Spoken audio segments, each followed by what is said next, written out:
यह कहानी है एक जंगल की। तो यह कहानी आप पूरा सुनिएगा और अच्छा लगे तो लाइक या सब्सक्राइब जरूर करेगा। चलो स्टार्ट करते हैं। हिमालय के जंगल में ऐसे कई पेड़ पौधे हैं जो अपने आप में अनोखे हैं। ऐसे पेड़ पौधे और कहीं नहीं पाए जाते।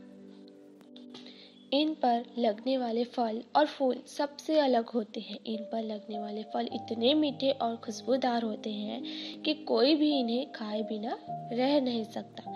ऐसा ही एक पेड़ नदी किनारे था, जिस पर सारे बंदर अपने राजा के साथ रहा करते थे। बंदरों के राजा का नाम महाकपि था। महाकपि बहुत ही समझदार और ज्ञानवान था। महाकपि का आदेश था कि उस पेड़ पर कभी कोई फल ना छोड़ा जाए। जैसे ही फल पकने को होता वैसे ही वानर उसे खा लेते थे। महाकवि का मानना था कि अगर कोई पका फल टूटकर नदी के रास्ते किसी मनुष्य तक पहुंचा तो ये उनके लिए बहुत हानिकारक हो सकता है। सभी वानर महाकवि की इस बात पर से सहमत थे और उनकी आज्ञा का पालन करते थे। लेकिन एक दिन एक पका फल नदी में जा गिरा, जो पत्तियों के बीच छुपा हुआ था।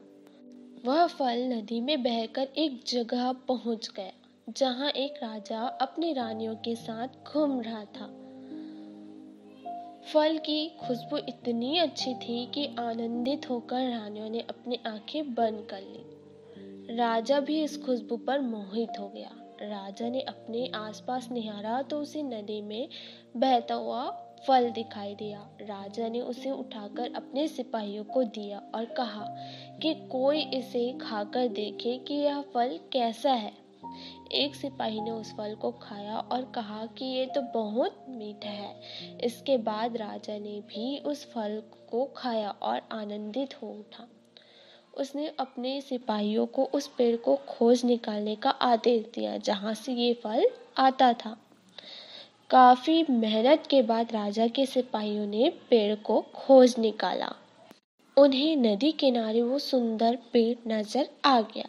उस पर बहुत सारे वानर बैठे हुए थे। सिपाहियों को ये बात पसंद नहीं आई और उन्होंने वानरों को एक एक करके मारना शुरू कर दिया। वानरों को घायल देखकर महाकपि ने समझदारी से काम लिया। उसने एक बांस का डंडा पेड़ और पहाड़ी के बीच पुल की तरह लगा दिया। महाकपि ने सभी वानरों को उस पेड़ को छोड़कर पहाड़ी की दूसरी तरफ जाने का आदेश दिया। वानरों ने महाकपि की आज्ञा का पालन किया और वो सभी बांस के सहारे पहाड़ी की दूसरी ओर पहुंच गए। लेकिन इस दौरान डरे सहमे बंदरों ने महाकपि को पूरी तरह से कुचल दिया। सिपाहियों ने तुरंत राजा के पास जाकर सारी बात बताई। राजा महाकपि की वीरता से बहुत प्रसन्न हुए और सिपाहियों को आदेश दिए कि महाकपि को तुरंत महल लेकर आए और उसका इलाज करवाए। सिपाहियों ने ऐसा ही किया, लेकिन जब महाकपि को महल लाया गया तब तक वह मर चुका था। कहानी से सीख क्या मिलती है कि वीरता और समझदारी हमें इतिहास के पन्नों में जगह देती है। साथ ही इस कहानी से यह भी सीख मिलती है कि हर मुश्किल घड़ी में समझदारी से काम लेना चाहिए।